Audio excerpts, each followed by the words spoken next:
Shalom, selamat pagi Bapak Ibu Saudara sekalian.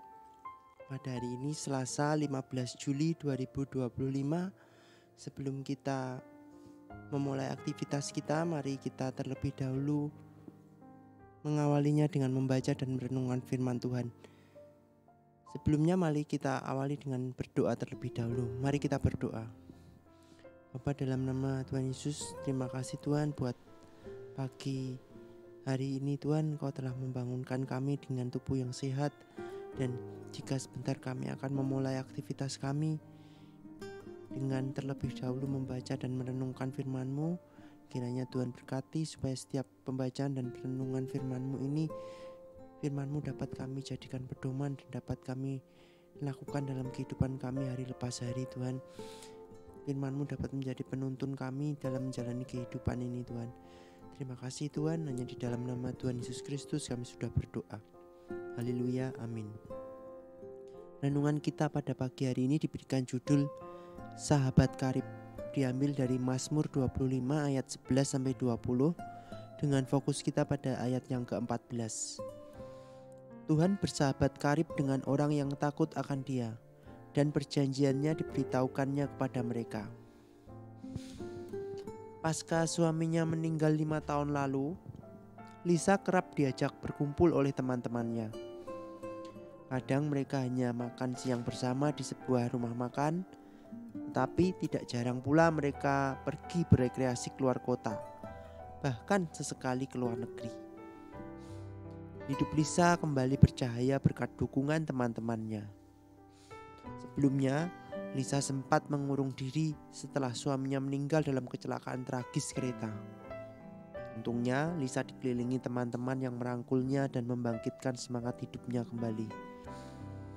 Ternyata, bukan hanya sesama manusia yang mau bersahabat karib dengan kita.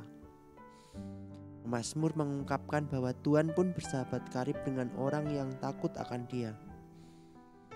Mereka yang takut akan Tuhan adalah orang-orang yang menghormatinya, mencari kehendak-Nya, dan berusaha hidup sesuai perintah-Nya. Takut akan Tuhan tidak menjauhkan kita darinya, tetapi justru mendekatkan kita kepadanya. Mazmur menyadari bahwa Tuhan adalah sumber kebijaksanaan, kebenaran, dan kasih sejati. Keyakinan bahwa Tuhan ingin bersahabat dengan manusia menyadarkan kita untuk meluangkan waktu membangun relasi dengannya. Seorang sahabat Tuhan adalah mereka yang tidak hanya mendengar perintah-Nya, tapi juga berkomitmen untuk hidup menurut kehendak-Nya. Ketika kita taat kepada Tuhan, kita akan semakin mengenal-Nya dan mengalami kasih serta kebaikan-Nya secara pribadi. Refleksi, jikalau manusia berdaya saat memiliki teman, apalagi saat Tuhan bersahabat karib dengan kita. Mari kita berdoa.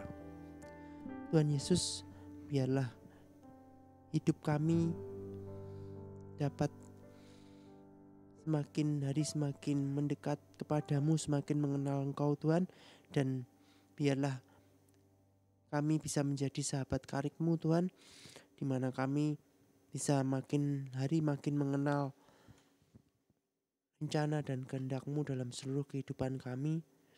Ajar kami untuk semakin peka terhadap suara-suara-Mu Tuhan, sehingga kami dapat mengerti mana yang baik dan mana yang berkenan kepadamu dan mana yang tidak Tuhan. Dan juga Tuhan, jika sebentar kami akan kembali melakukan aktivitas kami, kiranya Tuhan Yesus yang pimpin, tolong, dan sertai setiap langkah kehidupan kami pada hari ini, dari awal pertengahan hingga akhirnya Tuhan. Jauhkan dari hal-hal yang tidak berkenan kepadamu. Terima kasih Tuhan, hanya di dalam nama Tuhan kami Yesus Kristus kami sudah berdoa. Haleluya, amin.